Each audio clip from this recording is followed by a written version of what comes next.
Legal. Bem-vindo, pessoal, bem-vindos a todos ao nosso webinar. A gente está super feliz de ter mais essa oportunidade de conversar com todos vocês. A gente tem convidados aqui, mas o mais importante é que a gente tem uma conversa entre todos nós. Então, a gente tem um momento de umas perguntas que eu vou fazer para os nossos convidados, mas também a gente vai encorajar que vocês também façam perguntas, tirem as dúvidas, tanto pelo chat, quanto também mais para o final desse webinar, nos 20 minutinhos finais, que abra o microfone, que abra a câmera e que faça a pergunta diretamente. Quem puder, quem quiser colocar no chat de onde está falando, se está falando do Brasil, de qual estado do Brasil, se está falando aqui de Portugal, de onde eu falo, ou se está falando de outro lugar do mundo, a gente fica super feliz em saber como é que essa comunicação está sendo. Eu vou pedir para, enquanto, nesses primeiros 40 minutos, se vocês puderem silenciar o microfone, justamente para garantir que todas as pessoas conseguem ouvir na melhor qualidade possível. Vai ser muito, muito valioso para a gente. As perguntas nesses 40 minutos no chat, depois dos 20 minutinhos finais. Quem quiser pode abrir o microfone, abrir a câmera, por favor, e fazer a pergunta diretamente para os nossos convidados. Para quem não conhece a Core Angels Atlantic, a gente é um fundo de anjos, a gente investe em startups brasileiras que estão cruzando o Atlântico, que estão vindo para a Europa via Portugal. Então, a gente ajuda tanto em colocar o negócio de pé aqui, quanto também a desenvolver essa startup com investimento e com o smart money, né, ajudando ela mesmo em conexões e expertise dos nossos anjos. Eu queria pedir aqui e receber os nossos convidados, pedir para o Antônio Biso, que é um investidor anjo, que está com a gente aí por volta de 3 anos já viveu muita coisa com a gente. Ele vai trazer um pouquinho da experiência dele aqui na nossa conversa. Antônio, se eu pudesse apresentar e falar um pouquinho por que você começou a investir em startups, a interagir com startups, qual foi o motivador? Por favor, bem-vindo. Bom, boa tarde, pessoal. Um prazer estar aqui. Obrigado aí, Lucas, Maurício, a Core Angels. Um alô aí para o Orlando também, Sintra, do BR Angels. Prazer estar aqui. Bom, eu comecei a investir na Core, junto com a Core Angels tem 3 anos, né? Eu fui executivo de bancos aí até 2017, por aí. Tive uma carreira de executivo, e executivo não tem tempo para muita coisa, e trabalhei bastante na área internacional, aqui em mais de 15 anos, trabalhei com fusões e aquisições também. Então, quando eu saí da vida executiva, eu, de alguma maneira, sempre gostei de empreendedorismo. Eu mesmo, aos 19 anos, fui empreendedor, montei um negócio que eu vendi depois de 6 anos, e esse negócio durou mais de 20 anos na mão das pessoas que me compraram. Então, foi um momento que eu achei que era legal eu voltar a empreender, mas de uma maneira mais inteligente, mais contemporânea, diluindo o risco, né? Uma maneira mais smart, como a gente diz aí, que é a essência do investidor anjo, utilizando minha rede de relacionamentos, mas também aumentando os meus relacionamentos. Eu gosto bastante de empreender, de tomar risco calculado, né? Sou curioso, gosto de aprender. Então, eu acho que ser investidor anjo também é muito aprendizado, sabe? Muita indústria, muito negócio que você não conhece, apesar de que os negócios têm mais ou menos a mesma lógica. Então, acho que juntou tudo. Daí me somei a Core Angels, e é um pouco a minha história, o Lucas. Maravilha, maravilha, ótimo. Bem-vindo ao nosso palco virtual, vou chamar assim. Eu vou chamar também aqui para se apresentar e para falar um pouquinho como é que foi a trajetória, Orlando, que é fundador da BR Angels. Orlando, por favor. Obrigado, Lucas. Obrigado, um prazer estar contigo aqui, prazer estar com o Antônio, ao lado do Antônio aqui, conversando com vocês. Obrigado ao Maurício pelo convite, né? E obrigado a vocês todos aí que estão com a gente aqui, assistindo e conversando. Bom, pessoal, eu sou Orlando Sintra, eu sou fundador e CEO do BR Angels. Falar muito rapidamente aí um pouquinho da minha carreira, né? E falar um pouquinho do BR Angels também. Eu venho do mundo executivo. Eu tenho mais de 25 anos no mundo executivo, comecei a trabalhar muito cedo, mas sempre em tecnologia, sempre em inovação.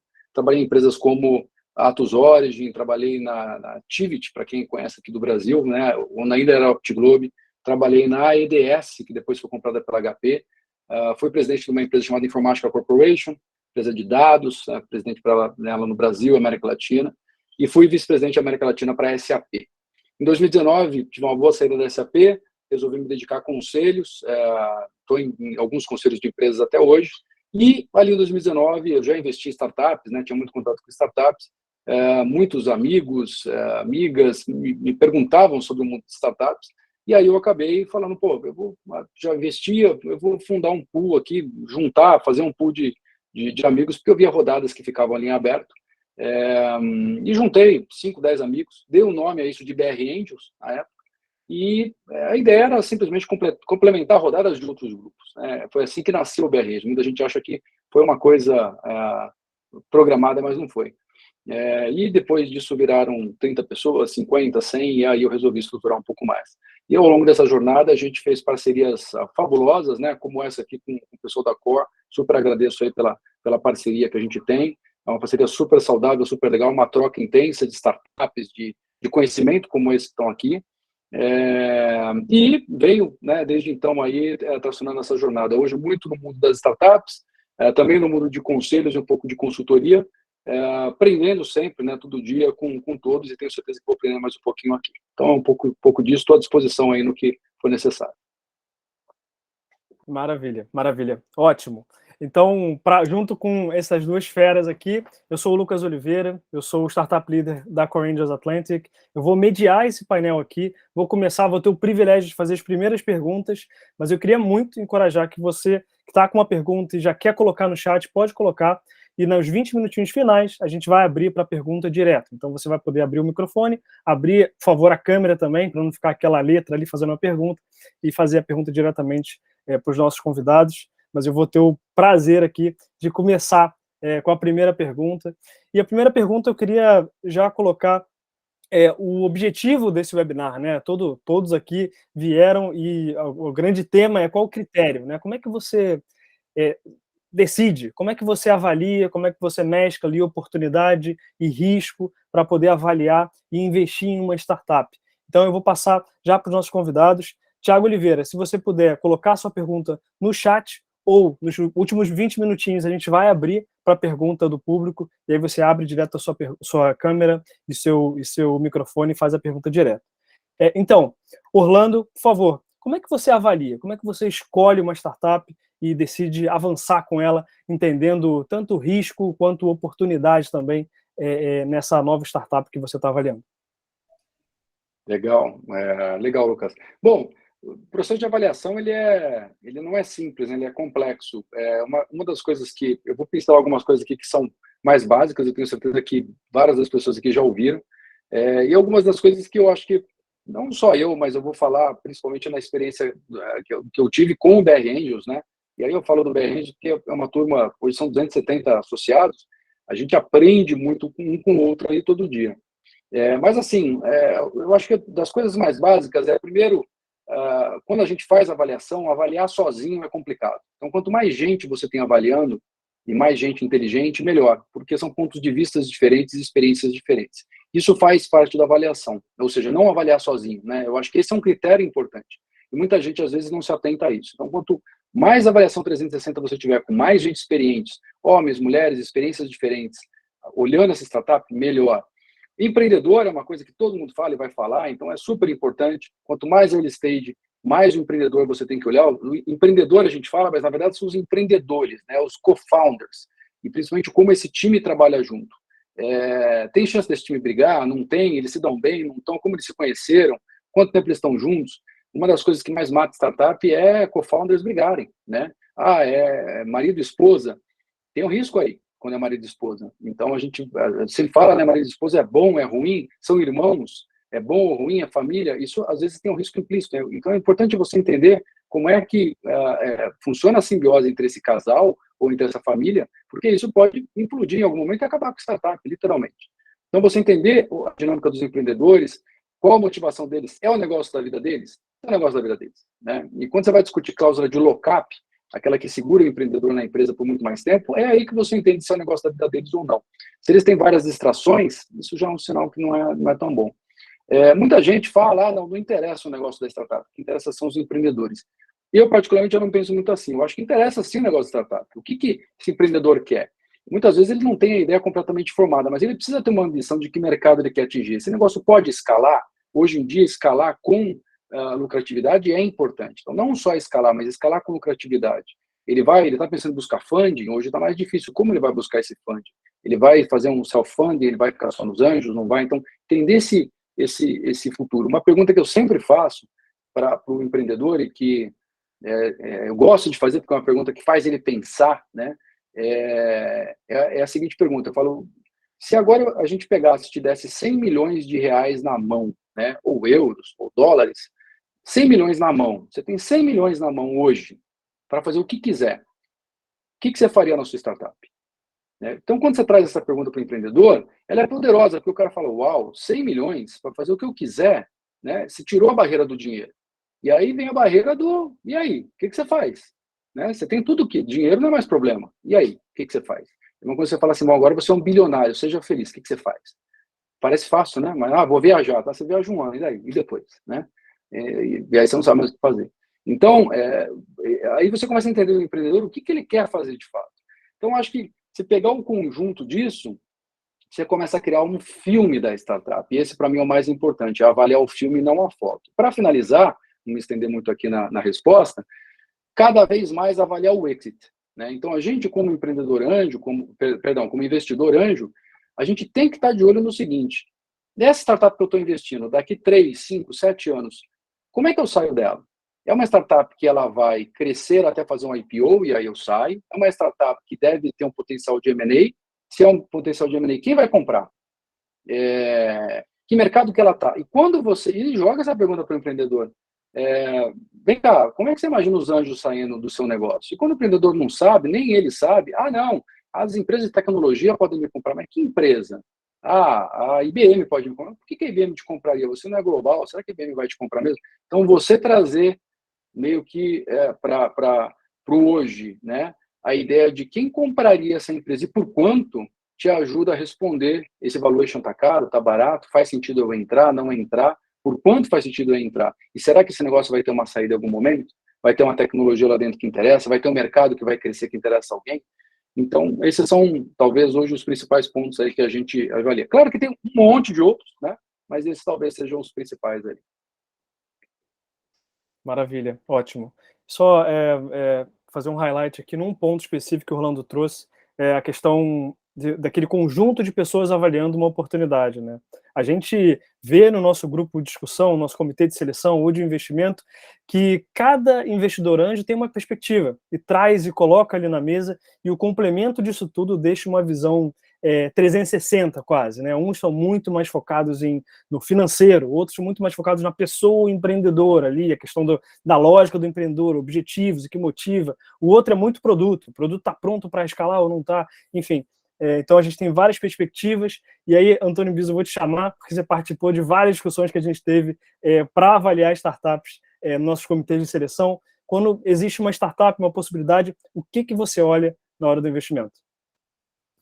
Legal. Bom, o Orlando falou tudo aí, né? Quer dizer, a experiência dele é muito maior que a minha. Talvez a minha contribuição seja a contribuição do investidor anjo, né? Com bem menos experiência.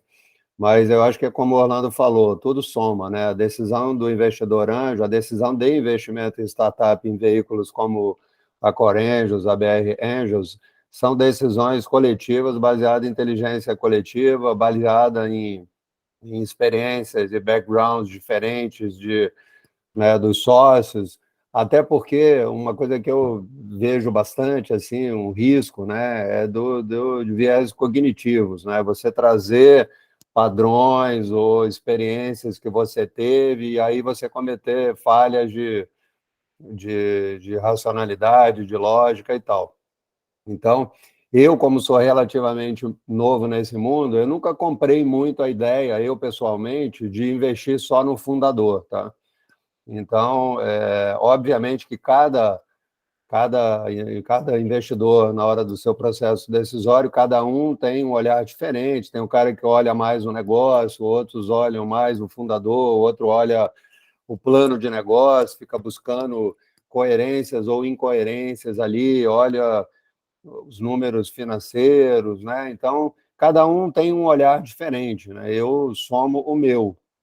E o meu, ele é muito voltado para o negócio, qual é o negócio, tá? E quem são os fundadores, né? E aí tentar aplicar, conhecendo ou não conhecendo a indústria, muito provavelmente não vou conhecer a indústria, tentar colocar ali um processo lógico, de análise lógica ali, coerente, e basicamente centrado no objetivo de um investidor anjo, que é exatamente a saída lá na frente, você ficar 3, 4, 5 anos e alguém comprar aquilo ali, né? Ou por M&A, ou uma aquisição, né? Tem várias maneiras de você sair do investimento. Então, assim, o negócio tem que ser bom, né? E o time e os fundadores têm que fazer sentido, tem que ser um time que tenha backgrounds ali complementares, não tenha essas coisas que te chamem a atenção assim muito dramaticamente, como o Orlando falou, marido e mulher, pai, mãe e filho,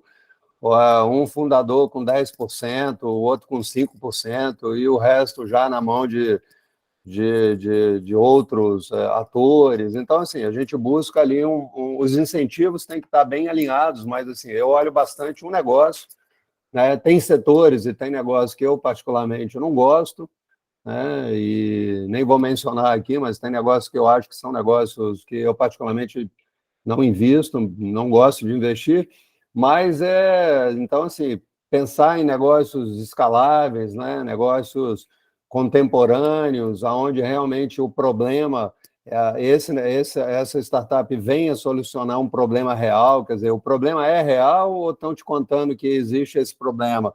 A solução é real, tem um produto viável ali ou não, ou os caras estão na fase aspiracional ainda.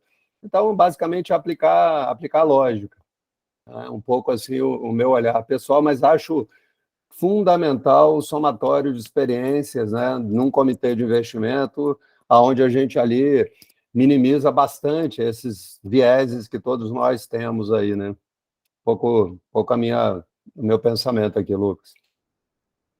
Maravilha, maravilha, ótimo. E na verdade não tem uma fórmula mágica, né? As pessoas ficam querendo saber qual que é a fórmula mágica para avaliar as startups, não existe, né? As perspectivas, diferentes perspectivas, montando uma avaliação muito mais sólida e de grupo, naturalmente minimizam o risco, mas não tem uma fórmula mágica. E naturalmente, dependendo do investimento, do momento, do estágio da startup, um ponto talvez seja mais relevante naquele momento do que outro. O time no início é muito relevante, né? O produto vai mudando um pouco, mas para escala o produto tem que ter uma atração ali para poder se provar e escalar no novo mercado. Então, assim, só trazendo para o público que não tem fórmula mágica, a gente está trazendo experiência que a gente teve avaliando startups, mas certamente cada um tem a sua lógica, e um grupo tem uma lógica tende a minimizar mais o risco, porque são várias perspectivas, né? A lógica de diversidade, minimizando o risco, enfim. Eu queria trazer um ponto, a gente tentar mergulhar um pouquinho mais na questão da avaliação. E aí, Orlando, quando chega uma startup para a sua avaliação ou para a avaliação do grupo, que você não tem experiência no setor ou não é o maior entendedor desse setor, como é que você faz? Né? Deve ser uma dúvida que tem aqui, e algumas pessoas estão ouvindo a gente. Putz, entrou uma startup aqui de um setor que eu não tenho muita interação, não conheço muito. Como é que você avalia, o que você olha, qual que é o caminho, qual a lógica que você pode usar para poder minimizar esse risco e tomar uma decisão? Orlando, por favor. Legal. Primeiro, Lucas, a gente sempre tenta ser super humilde no BR Angels e deixar claro para a startup que a gente conhece o que a gente não conhece. A gente tem ali 270 associados e tem muita gente ali de peso, né, nos seus mercados, tem presidentes, homens, mulheres, ex-presidentes, conselheiros, gente que já passou por diversas experiências.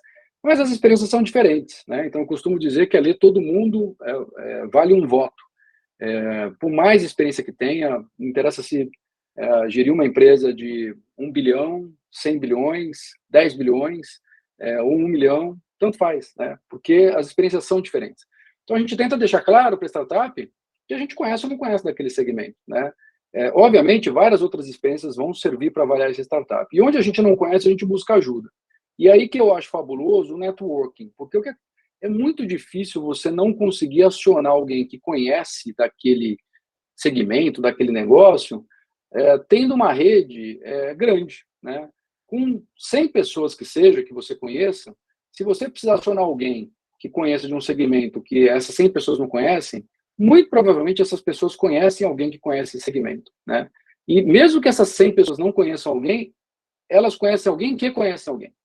Então, isso acontece direto. Pessoal, putz, quem conhece alguém que tenha especialização num caso específico aqui, sei lá, de painéis eletrônicos, em marketing, etc., eu conheço um fulano que rapidamente a gente consegue acionar alguém e aí, né, a rede se ajuda, quer dizer, você faz uma pergunta para alguém para uma análise rápida, o que você acha desse business? E óbvio que a gente nunca passa informação confidencial, a gente pega o site da startup e manda, ou seja, o site é público, né? Você pode divulgar, manda para a pessoa e falar, o que você acha desse negócio aqui? A pessoa traz, né? Então são perguntas muito específicas. Você acha que esse negócio tem futuro? Você acha que esse negócio tem mercado grande? Você acha que esse negócio tem muita concorrência? Você acha? E aí a gente, obviamente, tem que encomendar as perguntas certeiras. A gente nunca vai chegar e levar uma informação confidencial da startup para lá. Então isso traz insight, né?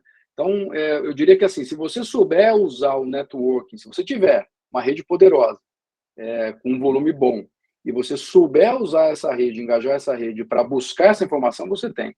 A famosa teoria de que, acho que você, se eu não me engano, você precisa de 2 conexões para conhecer, né? Basta duas ou 3 conexões para você chegar em qualquer pessoa do mundo. É a mesma coisa, né? A filosofia é a mesma. Então, com isso a gente consegue. Às vezes demora um pouquinho mais para você analisar, para você conseguir essa informação, mas a gente consegue. Para finalizar, vou citar aqui um caso que acabou de acontecer. A gente tinha uma startup num segmento de varejo, mas a startup faz algo muito específico no varejo. Ela chegou até o final de uma etapa na nossa análise, mas a gente ficou ali na dúvida se ia para frente ou não. Parte do pessoal gostou, parte não. Varejo é um segmento difícil, é um segmento de bilhões, mas é um segmento que você tem que colocar muito dinheiro, tem que girar muito. É um segmento que, nesse caso, a startup daria saída possivelmente num IPO, não numa compra. E a gente foi buscar um especialista de mercado, alguém que conhecesse disso, através de uma pessoa da nossa rede, né? Essa pessoa analisou e falou, olha, né, o que acontece nesse segmento, né, no subsegmento desse segmento, é exatamente isso daqui, né? Isso foi fundamental para a gente tomar a nossa decisão. Então, acontece, né? E, de novo, é a qualidade das pessoas que você acaba envolvendo. No final, tudo são pessoas. Maravilha, maravilha, ótimo.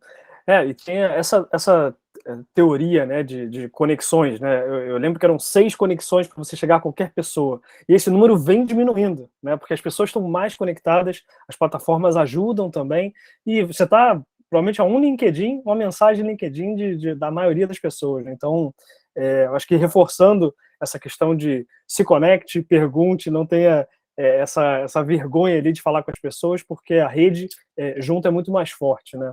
Acho que é um ótimo ponto. Obrigado, Orlando. Antônio, queria te ouvir. Chega uma startup que você não conhece o setor, o que você faz? Como é que você consegue avançar ou consegue tomar uma decisão? Então, nesses anos lá na Corengos, isso aconteceu inúmeras vezes, assim como o Orlando comentou, né? E o processo é muito parecido, né? Aliás, a probabilidade é que você não conheça mesmo o setor, né? Porque normalmente o profissional, sei lá, o cara trabalhou em várias empresas, mas mais ou menos ali na mesma área e tal. Então, assim, a probabilidade é que você não conheça o setor. Esse é o padrão. Então, alguém no grupo pode conhecer ou, eventualmente, ninguém vai conhecer.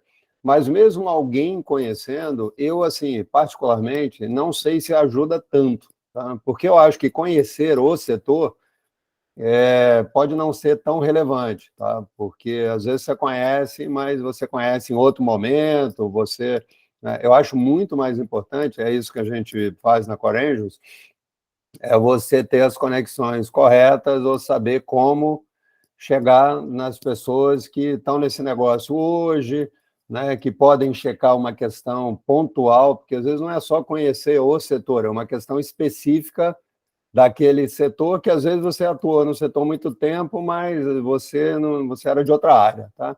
Então eu acredito que primeiro não é relevante e o segundo é fazer pergunta, ir atrás do network. É bastante fácil, pelo menos na Core Angels, as experiências que a gente teve das inúmeras dezenas de empresas que a gente avaliou, sempre tem alguém que conhece alguém que conhece alguém, pô, checa isso aí, vê se isso aí é desse jeito mesmo e tal.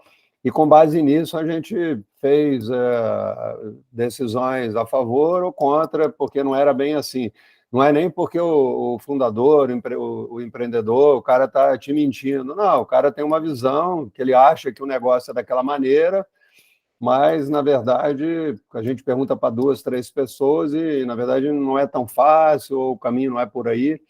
Então, eu acho que é por aí. A gente segue bastante aí, pelo menos na experiência na Core Angel, a gente segue bastante a linha de ir no network, fazer as perguntas e aplicar lógica, né? Lógica e racionalidade, né? Checar informações, ver se faz sentido o Lé com CRE, né? Porque às vezes o cara fala uma coisa, bota uma coisa no plano de negócio, mas aquilo ali não faz muito sentido com outra afirmação que ele está fazendo. Então, buscar incoerências e coerências, aí de alguma maneira você vai até testando, né? Para ver se aquilo ali faz sentido, né? Então, por aí.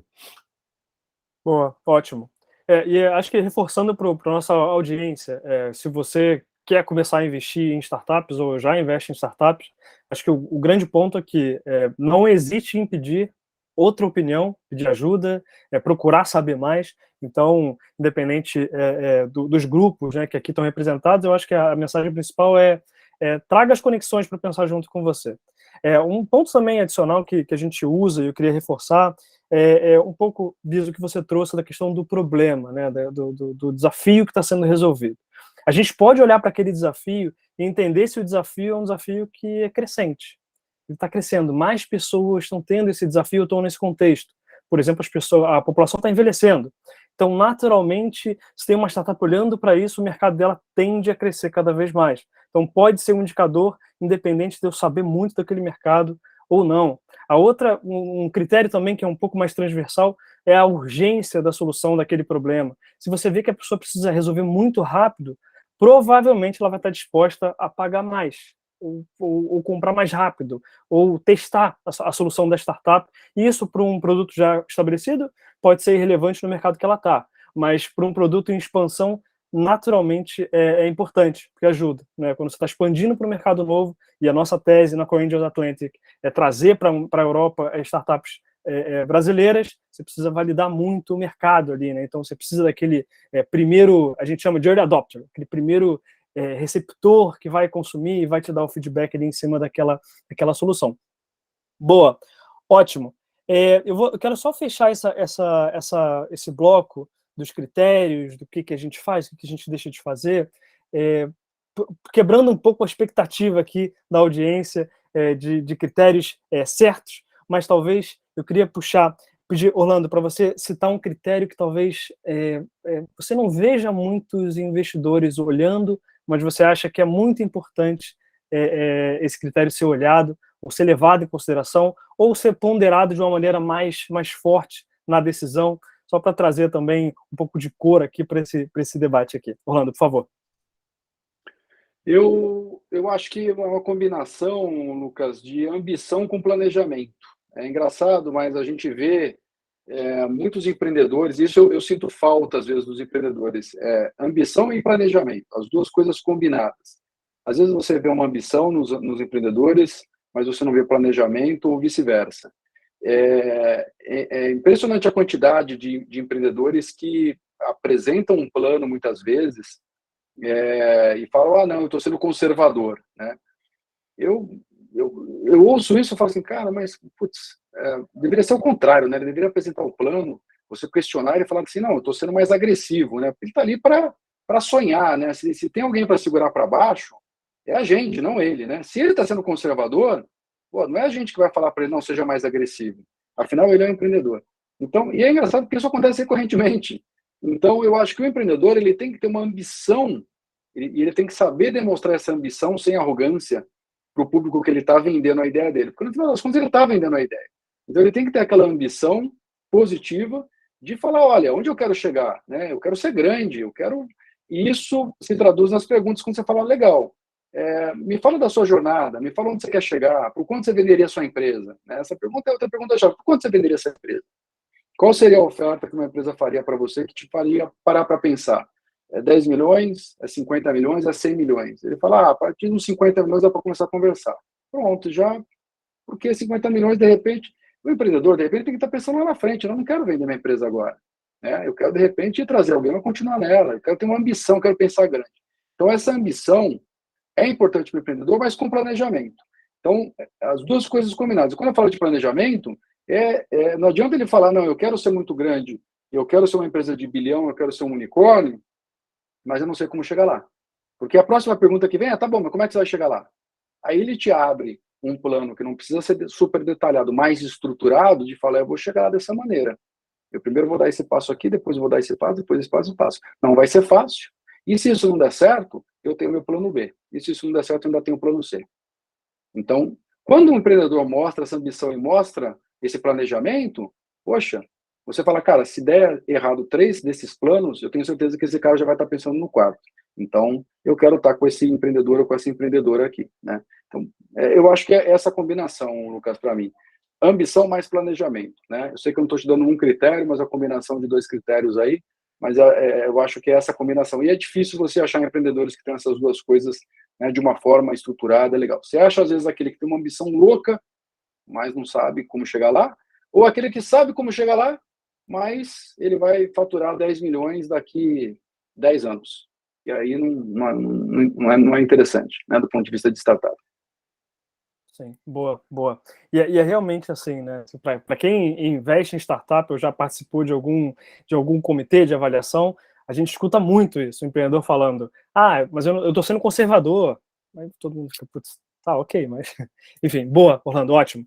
Antônio, por favor, o que você olha que Desculpa. ninguém mais olha? Ou o contrário, né? Ou ele joga uns números malucos lá, né? Que também não é bom, é outro extremo, né? Ele joga números, mas como é que você vai atingir esses números? Não, eu vou triplicar, quadruplicar minha venda a cada 6 meses.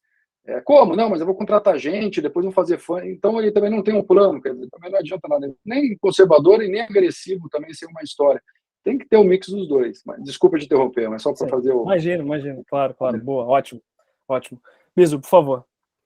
Não, então, o que eu olho que ninguém mais olha, eu acho que até seria uma presunção da minha parte, né? Quer dizer, eu estou olhando isso, ninguém está olhando e tal, então eu não vou nem por aí. O que eu digo, assim, é que a indústria, né, e isso hoje está bem patente com a virada de mercado e tal, o mercado sempre, assim, a minha formação é finanças, sempre foi finanças. Eu tive desenvolvendo negócio, mas o meu background é muito de finanças, então a gente tem um olhar de risco, né? Sabe? Então, assim, eu sempre, desde que eu virei investidor, e mesmo antes, como eu fui empreendedor muitos anos também lá atrás, novinho, quer dizer, você partir de um pressuposto que você vai conseguir financiar um negócio, por melhor que ele seja, ad eterno, com injeção de capital, com follow-on, para mim já é uma assumption totalmente furada.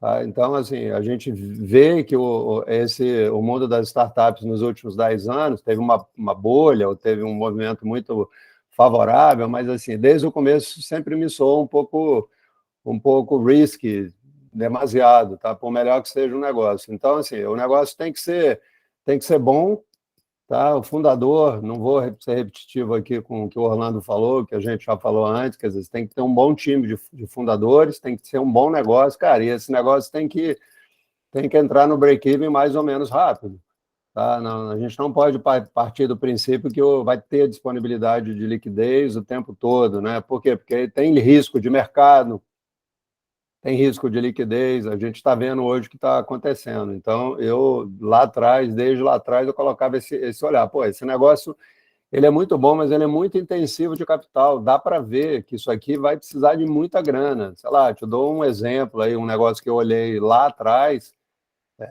que é um negócio de energia solar baseada em aluguel dos equipamentos. Pode ser um negócio bacana. Mas aí bota na cabeça que você vai precisar caixa o tempo todo para estar... É um negócio de investimento, é quase que aluguel de ativo fixo e tal. Então, já vejo um risco um pouco maior. Então, eu faço essa conjunção aí do negócio, dos fundadores e dos riscos, principalmente o risco, né, de você não ter capital assegurado para possibilitar o crescimento. Isso hoje pode parecer mais ou menos arroz com feijão no mercado atual, mas se você for olhar 3 anos atrás, 2, 3 anos atrás, e até os últimos 10 anos, não era assim. Todo mundo partia da presunção de que ia ter sempre liquidez disponível e você não precisava estar em break-even, gerando caixa, sabe, no curto prazo, né? Talvez no longo prazo. Então, um pouco o meu olhar. Boa, ótimo. E aí, conecta até com a próxima pergunta que eu tenho aqui para fazer para vocês. A gente tem na audiência também startups, tem investidores também tem startups, e a gente sabe, como o Bill citou, que o cenário vem mudando um pouco, né? A gente tem... existe uma dificuldade um pouquinho maior em captar, né? O dinheiro está um pouco mais curto. Então, Orlando, eu queria puxar a sua percepção em relação a esse momento, né? Esse momento de captação que é um pouco mais difícil do que há 5 anos atrás. O que a startup deve fazer nesse momento? Para onde ela deve olhar? Como que ela deve estruturar para conseguir captar da melhor maneira possível ou não captar? Enfim, se pudesse passar um conselho, vamos colocar assim, para as startups nesse momento que a captação é um pouquinho mais difícil. O momento ele é diferente, né? E eu acho que a primeira coisa, Lucas, é que aparentemente, né, aquele passado ele não vai voltar. Então, uma das coisas que às vezes eu vejo algumas ou startups ou mesmo investidores falando, né, não, porque de repente quando voltar, né, aquele momento que era antes, aquele momento ali pós-pandemia, né, durante pós-pandemia, eu acho que foi um momento único, né, de uma série de coisas que aconteceram e que fez um boom, uma explosão ali. Então, sinceramente, eu acho que esse momento não volta, né? Não quer dizer que não vai melhorar, mas eu acho que ele não volta como ele era antes. Isso é um ponto importante de ter, porque as pessoas às vezes ficam pegadas no passado, né? Porque eu ganhei aquele bônus, a empresa estava daquele jeito, então quando a empresa melhorar, eu vou ganhar de novo. Não, talvez não volte naquele momento daquela forma, não quer dizer que você vai ganhar bônus, nunca mais vai ganhar bônus, não é isso. Então, acho que não volta daquele jeito. Segundo ponto, tem que ler a nova realidade, né? Então, a startup que não precisa captar, o melhor é que ela volte a captar forte, né? Faça um Series A ou um Series B, né? As que estão lá na frente, num momento melhor. Porque agora, né, é a mesma dinâmica do IPO. Se eu ia fazer um IPO, não é agora que eu vou emplacar o IPO, porque a chance dele me cair é muito grande. Então, deixa eu recolher aqui e eu volto com essa ideia quando o mercado tiver comprando mais, né, o IPO. E aí a minha chance de sucesso é maior. Então, a startup que não precisa, ela deve recolher sim, né, a sugestão é essa, deixa melhorar o mercado, e aí você volta com o seu Series A ou Series B e por aí vai. Agora, se eu preciso mesmo assim levantar um dinheiro, talvez a solução seja fazer uma rodada menor, né? E aí olhar outras alternativas, né? Pode ser com VC mesmo, ou com micro VC, ou com crowdfunding, ou com outra rodada com os anjos, mas fazer uma bridge, uma rodada menor. Tentando, obviamente, não ter um down round, né? Quem sabe até aumentar o valuation da última rodada, mas não como se fosse um Series A, né? E aí eu estou falando de startups que são ali early stage indo para o Series A. Eu acho que elas conseguem fazer rodadas. Eu vou dar um exemplo. Eu acho que o Accor Atlântica é a mesma coisa, o BR Angels, a gente não parou de investir. A gente continua investindo da mesma forma. Eu pego os números do BR Angels, nada mudou para a gente. Quando eu olho os números de early stage globais, é a mesma coisa. A gente vê os valuations, eles não diminuíram. Diminuíram Series A, Series B, Series C, Series D, mas early stage não diminuíram. Então, eu acredito que no early stage, essa coisa toda do funding não diminuiu tanto, né? Continuou, foi meio estável. Onde diminuiu? Do Series A para frente. Ali sim, houve, né, secou um pouco mais o dinheiro, que vai, aos pouquinhos, vai voltar. A gente já vê mais notícias de rodada. Então, significa que isso é temporal? Vai ter que esperar um pouco? Vai. Taxa de juros cair, economia melhorar, aí essas rodadas começam a sair. Mas fazer rodadas menores, eu acho que sim, é possível. Então, para essas que precisam fazer, eu iria nas rodadas menores, tentar, assim, aumentar a valuation, não doer tanto, valuations justos sempre, para você manter, passar aí os próximos 12, 18 meses. E aí, com condições melhores, aí você se fortalece e vai para um Series A, ou se você estiver na fase Series B. Para finalizar, mais importante do que tudo isso, né, é a mudança de mindset. Se você estava naquele mindset como startup de que, não, eu vou fazendo funding, vou crescendo, e vou fazendo funding, vou crescendo, agora o mercado está olhando muito mais essa coisa do break-even, da rentabilidade, né? Então, e não que o crescimento não seja importante, ele continua sendo importante. É que antes o crescimento era mais importante do que tudo, né? Agora não. E ele era mais importante do que tudo porque alguém ia lá e pagava. Então, tinha um SoftBank da vida que ia lá, só olhava crescimento e você tinha a chance dele colocar o dinheiro. Hoje não. Hoje a chance é quase zero de você ter alguém fazendo isso. Então, você tem que fazer o quê? Você tem que acertar os seus financials para quê? Para que esse dinheiro que esteja entrando, que já esteja em caixa, ele dure para que você chegue no break-even e você equilibre o seu negócio, né? Muito mais próximo do que foi toda a economia real lá atrás, né? Antes desse mundo mais digital. Então, você tem que achar uma maneira de equilibrar assim e de crescer de forma sustentável. E esse dinheiro entrando, esse dinheiro novo entrando do funding, que isso sirva sim para você crescer e aumentar, mas de forma sustentável. Se isso você não conseguir provar, os seus rounds futuros acabam ficando comprometidos, né? E aí você, de novo, vai se engasgar. Quando você bater no Series A ali, alguém vai falar, poxa, mas eu vou colocar esse dinheiro aqui, você vai crescer mais um pouco, dali um pouco você vai precisar de um Series B para crescer mais. Não é isso que eu estou buscando. Eu estou buscando alguém que cresça, mas que se não for para o Series B, mesmo assim se sustente durante um tempo sem precisar do novo aporte, né? Então, essa eu acho que é a mudança fundamental que a gente teve, né, de 2 anos para cá, e que algumas startups acho que já entenderam, eu acho que boa parte ainda está tentando entender. Pô, maravilha. Tem aquela expressão, né? Olhar para a última linha do balanço, né? É uma expressão um pouco mais burocrata ali, mas na prática significa isso, né? Ter um resultado e um resultado rápido olhando para o financeiro. Né? A gente sabe que tem fases e fases, desenvolvimento de produto é um pouco mais difícil, você ter um resultado positivo, mas só da gente ver essa mentalidade no empreendedor de estar preocupado com o financial, estar controlando o financial e estar justamente apontando para um modelo lucrativo num médio prazo, certamente já é uma bandeira verde, né, pelo menos para algum movimento. Boa, ótimo. Antônio, queria te puxar, como é que você vê esse momento de captação, falando para a nossa audiência que também tem startups, o que você falaria para eles, qual o conselho que você daria, como é que você faz essa análise desse momento? Não, legal. Para não ser também repetitivo aí do que o Orlando falou, mas assim, é back to basics, né? Quer dizer, na verdade, empresa não quebra porque dá prejuízo, né? Empresa quebra porque não tem caixa, né? Então, o que quebra a empresa é a falta de liquidez, porque na contabilidade, no balanço, né? Você pode, inclusive, o EBITDA, a geração de caixa, você pode estar dando lucro e estar queimando caixa, ou o contrário.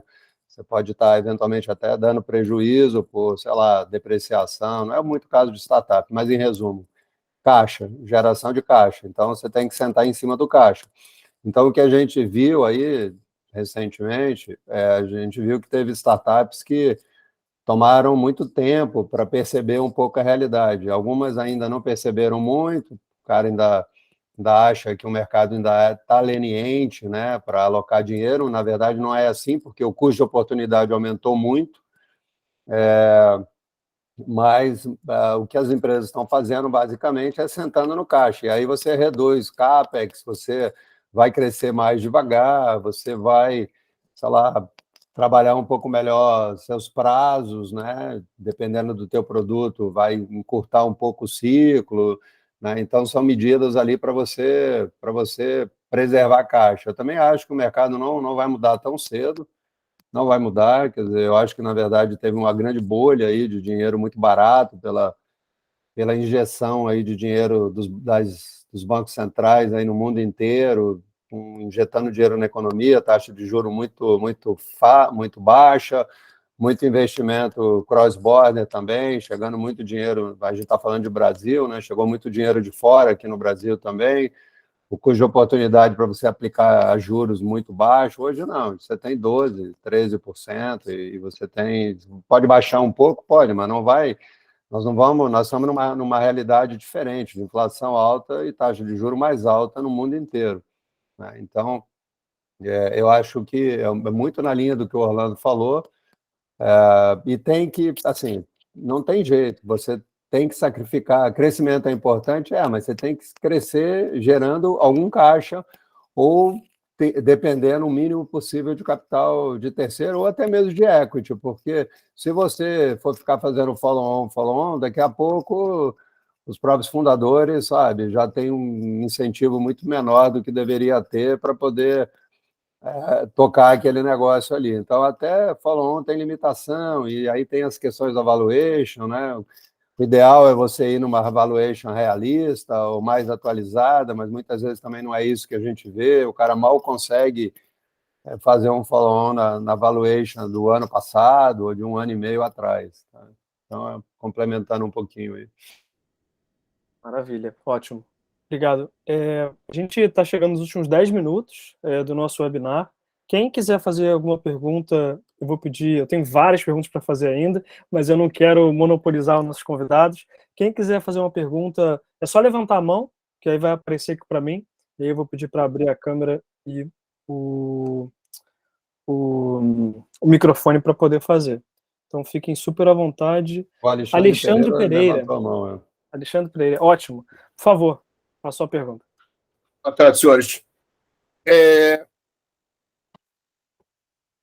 Eu, junto com os amigos, a gente já montou, a gente vem aventurando nesse mundo de empreendedorismo, e a gente já montou 6 empresas, tá? Todas foram na base do bootstrapping, sem investidor, tudo.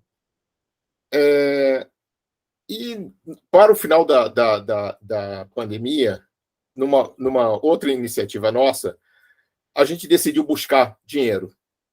E, na verdade, a gente não queria o dinheiro pelo dinheiro. A gente queria um dinheiro e alguém que desse a mão para a gente e nos ajudasse a fazer o negócio acontecer.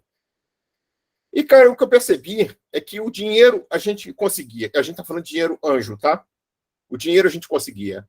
Mas a gente recebia o cheque e recebia uma missão. Mais ou menos como o Orlando falou, eu preciso entender qual é o exit, qual vai ser o exit em 3 anos, em 5 anos, o que for.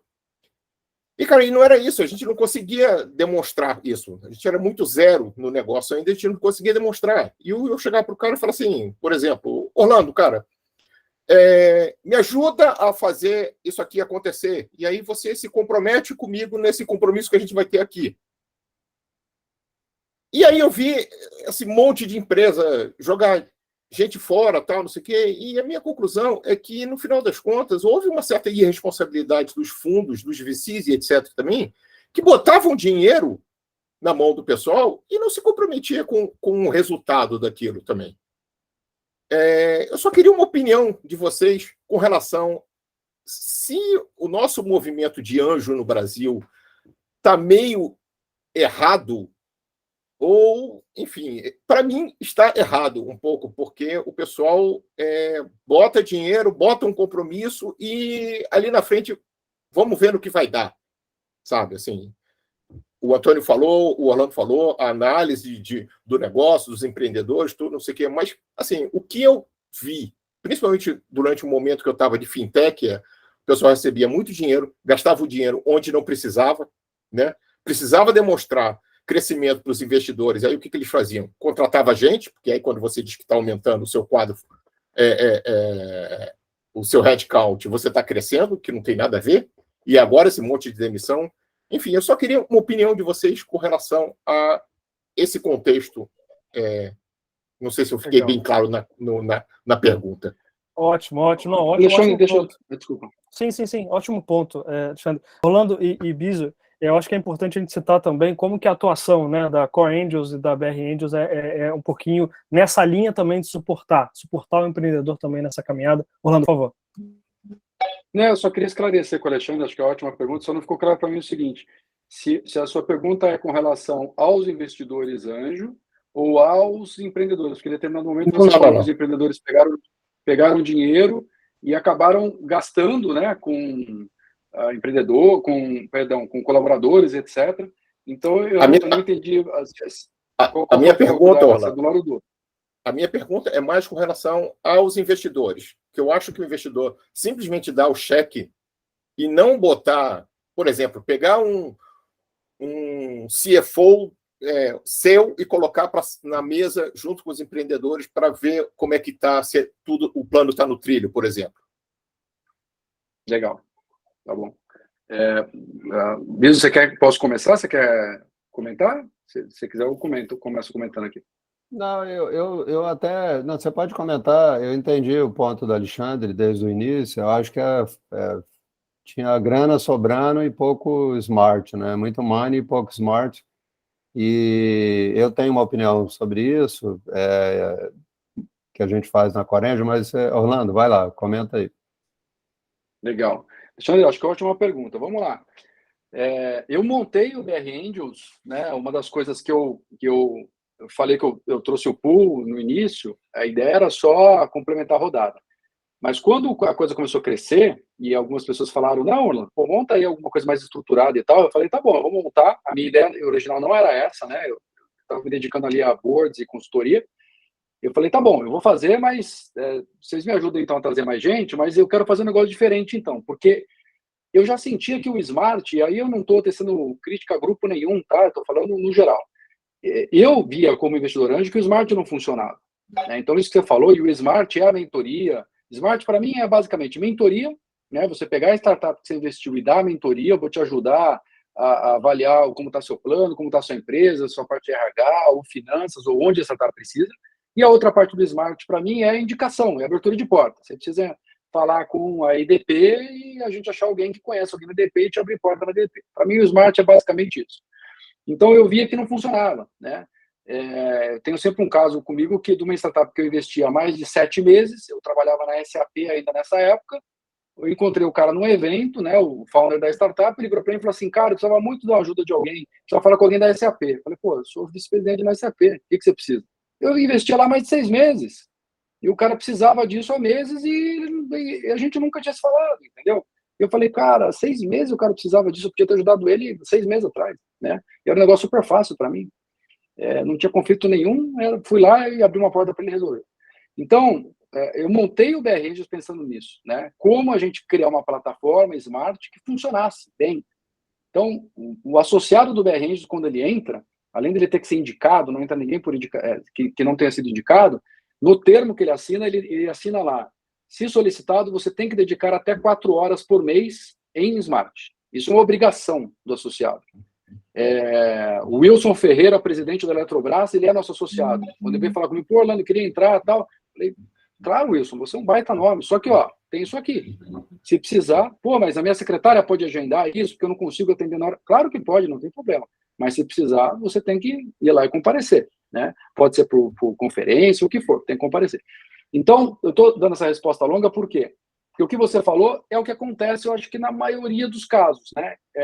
Tem todo um trabalho no investimento, é igual vendas, tem um trabalho todo na vendas, tal, com o cliente, vendeu, aí pum, some todo mundo. E o cliente fala, pô, e aí, agora? O que vai implementar isso? Agora, na hora de implementar, não aparece ninguém? Como é que é? No suporte, por que eu falo? Então, é um pouco disso. Não quer dizer que com todos a experiência seja assim. Eu conheço vários grupos, ou VCs, ou que dão um baita suporte, né? E eu não vou falar do BR Angels aqui, que eu vou estar falando da gente lá, mas aí você fala com as nossas startups. A gente tenta fazer um bom trabalho nesse sentido. Agora, uma coisa importante, e você citou o trabalho do CFO, né? Mentoria não é consultoria. E isso é muito importante, porque muito empreendedor, muita startup, confunde mentoria com consultoria. Então, eu vou te dar 2 exemplos. A gente começou, a startup falou assim, cara, eu precisava de uma ajuda para definir o meu stock plan. Eu não sei definir a SOP. Como é que eu faço? Legal. Arma uma mentoria, então a gente tem gente de RH aqui, tem um monte de gente de RH, empresa, tal, não sei o quê. A gente te ajuda a definir. O que você precisa saber? Não, eu preciso uma ajuda para definir. Não, quais são as perguntas? Não, como assim, quais são as perguntas? Eu preciso de que alguém vá lá e defina para mim. Não, a gente não vai definir para você. Isso é consultoria. Eu vou te dar a mentoria. Então, tem uma linha muito tênue entre consultoria e mentoria. Consultoria é alguém que vai chegar lá e vai fazer com você ou para você. A mentoria, não. A mentoria, o cara vai te ajudar. É quase o que você pensar assim, é como uma terapia. O terapeuta, o psicólogo, ele não vai chegar e falar, vamos lá, eu vou te dar a solução de tudo que você tem que fazer. Tem que fazer isso. Não. Isso é uma consultoria. Então, a mentoria, e o papel do anjo é esse. O papel do anjo não é fazer a consultoria. Os anjos, às vezes, não entendem isso. O cara pega, arregaça a manga e fala, opa, vou te ajudar. Eu vou na sua empresa, em 2 dias a gente faz o business plan para você. Eu falo, cara, tá errado. Você fala, um baita risco que você tem de fazer isso. Porque dá errado, você inclusive, isso tem implicação legal, tá? Que se der errado, você pode ser, o seu mútuo lá vale como equity. Tem uma baita implicação legal nisso tudo. Então, tem aí uma linha tênue entre você mentorar e você prestar consultoria. O que não significa que a startup não pode falar, cara, eu queria pegar um anjo do grupo e contratar como consultor ou contratar como meu CFO, que é outro negócio. Você faz um contrato à parte e tal, tem que ter certeza que não tem conflito de interesse e ele vai, tá? Então, é importante deixar claro esses 2 papéis na cabeça da startup também. Eu quero uma abertura de portas. Legal, olha, quero falar com o presidente da EDP. Eu abro, te coloquei, tá aqui, fiz a ponte, fala com ele. Não, mas eu queria que você fosse comigo apresentar o pitch. Não vou, cara, eu estou vendendo para você. Isso não é mentoria, entendeu? E tem, isso acontece, gente. Isso às vezes acontece ao contrário. Às vezes o anjo fala assim, cara, eu abri a porta, eu vou lá apresentar o pitch para você, junto, né? Tem anjo até que fala assim, eu vou e aí eu quero uma comissão. Aí tá tudo errado, né? Que ele tá completamente conflitado, né? Fala, cara, você é anjo, você não tá indo para ganhar comissão, pelo amor de Deus. No BR Angels a gente tem um código de conduta que é assim, a gente segue à risca, né? Isso não acontece. Já aconteceu o caso de gente me questionar, cara, eu poderia indicar e ganhar um... Não, não pode. Você tem um equity lá dentro, futuro, você não pode ganhar FII, nenhum. Então, é complexo, né? E precisa deixar claro o que é mentoria, o que é abertura de porta, até onde a gente vai, aonde a gente para, qual o papel da startup, qual o papel do investidor anjo, etc. Dentro do BR, a gente procura deixar isso, a gente está agora saindo com a plataforma Smart 2.0, que a gente chama, né? Que é exatamente para a startup entrar, pedir a mentoria, aí tem um fluxo, etc. Deixar isso o mais claro possível nos papéis, né? Até onde a gente chega, onde a gente para e o que é papel da startup. Mas é muito comum ter essa confusão, tá? Dos 2 lados. E o ecossistema, eu diria que assim, ainda precisa amadurecer muito. Eu não acho que é só no Brasil, tá? Eu conheço investidores anjos americanos, eu conheço investidores anjos aí na Europa, não sei se você está na Europa, mas eu conheço, e eu acho que essa confusão ela é generalizada, porque o investidor anjo, ele é alguém que não tem normalmente uma formação, né? Você não faz eu me formei em investidor anjo, né? Ele busca se ele quiser, se ele não quiser, ele não busca. Então tem um pouco de tudo. Eu conheço investidor anjo que fala assim, cara, eu estou indo fazer agora um review com a minha startup, e se o cara não atingir a meta, a gente vai colocar alguém do nosso time lá para fazer. Está tudo errado. Isso não é investidor anjo, você não é o dono da startup, você não é do conselho administrativo da startup, entendeu? Mas é aquilo, a startup é dele lá, ele não tem nada a ver com o BR, eu não posso falar nada, né? Ele faz o que ele quiser. Então, desculpa a resposta longa, mas assim, esse ponto que você tocou, ele é ultra importante e para mim é um trabalho de educação contínua que você tem que fazer no ecossistema, né? Buscar boas referências e nas 2 pontas, né? Startup e também o investidor. Maravilha. Piso, por favor. Ô, Lucas, não, eu vou muito rapidinho, até porque eu acho que para dar tempo ali, mais uma pergunta ali, estou vendo que o Roberto Ventura, eu acho que é um pouco essa, eu concordo totalmente com o Alexandre, tá? Tem muito investidor anjo que, na verdade, o cara é um sócio capitalista, ele coloca dinheiro lá como se ele estivesse comprando uma ação na bolsa e lava as mãos, então não é bem o espírito. Então, às vezes, é um problema de comunicação, né? Se você entra num fundo, talvez do BR Angel, na Corenjo, a Corenjo tem o anjo, tem arcanjos que acompanham a startup, tem algumas que a gente incentiva a criar um comitê consultivo, tem uma reunião uma vez por mês, que a gente dá uma olhada, né, sem confundir ali, a gente não vai botar a mão na massa, mas a gente pega na mão ali e ajuda o pessoal num ou no outro ponto, abre portas comercialmente, mas eu acho que esse é um problema, sim, Alexandre. Inclusive, a gente vê, inclusive, talvez nos nossos próprios sistemas, investidor anjo que coloca o dinheiro ali, o cara acha que ele não vai poder, ele não vai precisar colocar o smart dele sendo aplicado. Então, acaba tendo um problema com os outros sócios, tá? Então, eu concordo com você. Eu não vou me alongar aqui, porque a gente dá tempo ali, né, para o Roberto, né, o Lucas? Sim, boa. Alexandre, obrigado pela pergunta. Obrigado pela resposta. Maravilha. Roberto, por favor.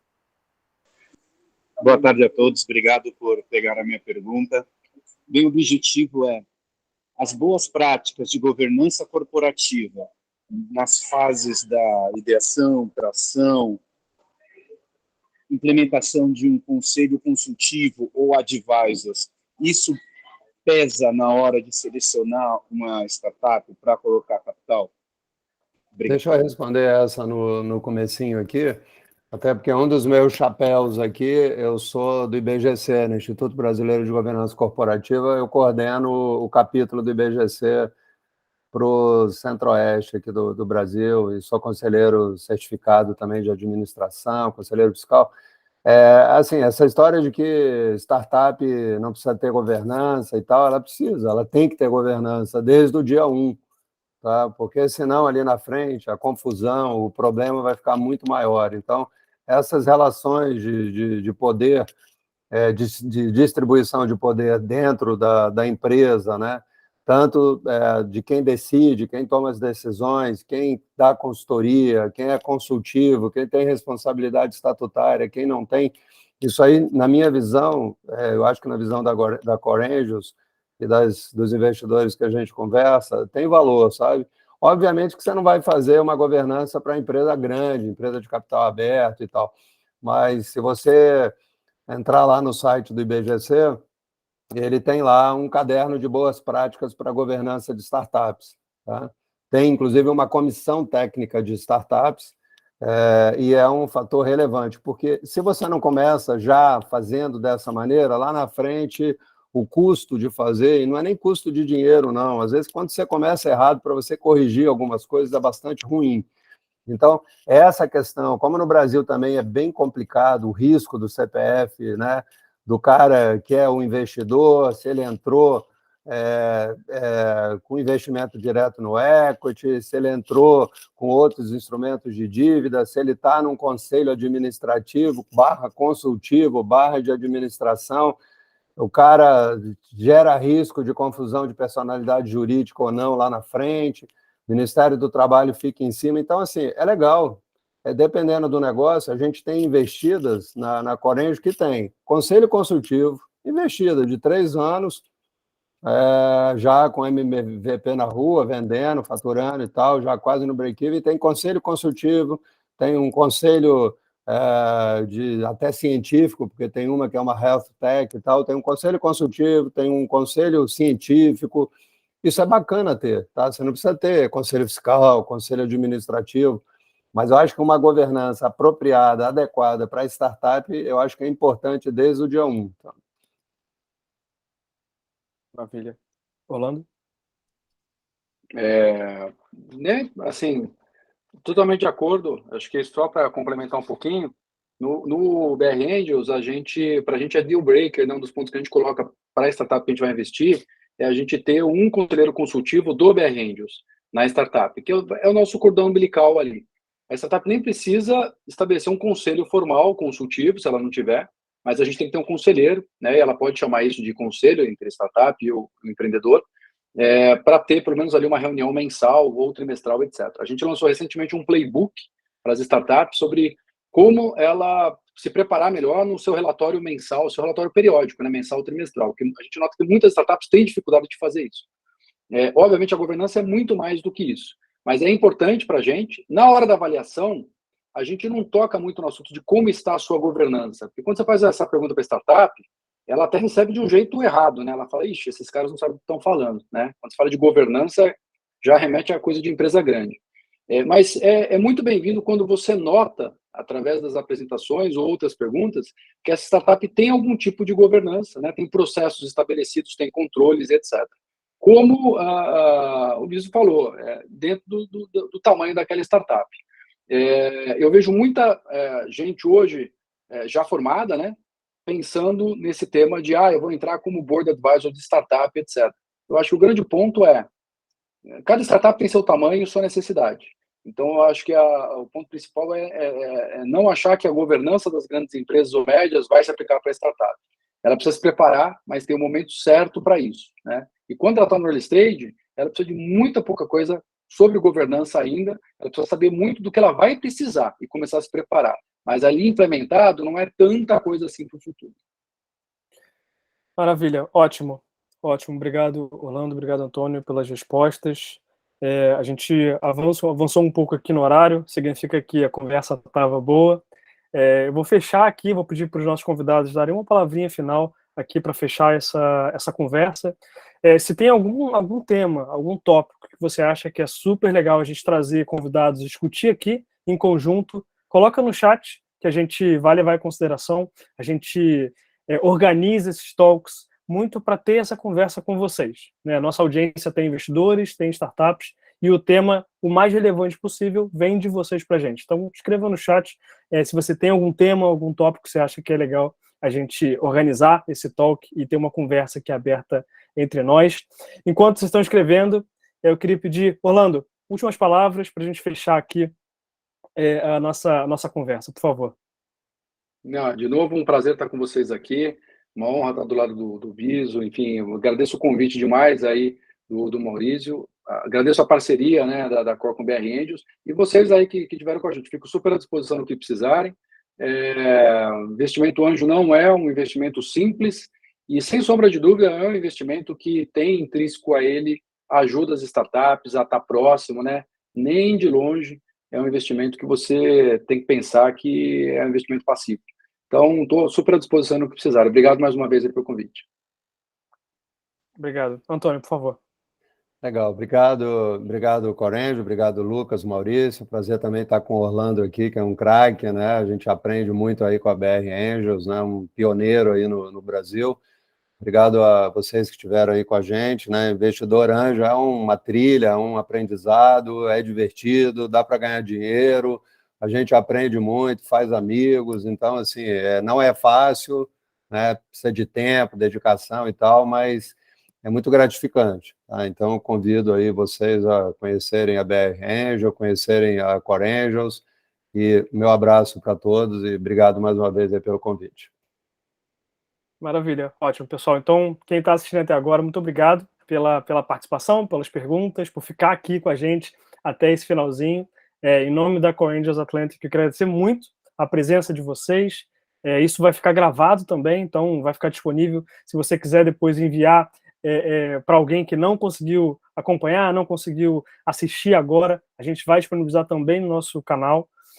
Se você é uma startup e está procurando investimento, BR Angels, Core Angels Atlantic, fala com a gente. Se você é um investidor anjo ou alguém que quer explorar um pouquinho mais esse caminho para ser investidor anjo, também fala com a gente.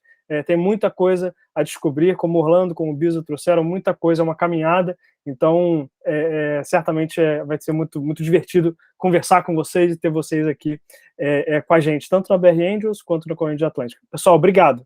Até mais. Valeu, pessoal. Obrigado. Valeu, obrigado.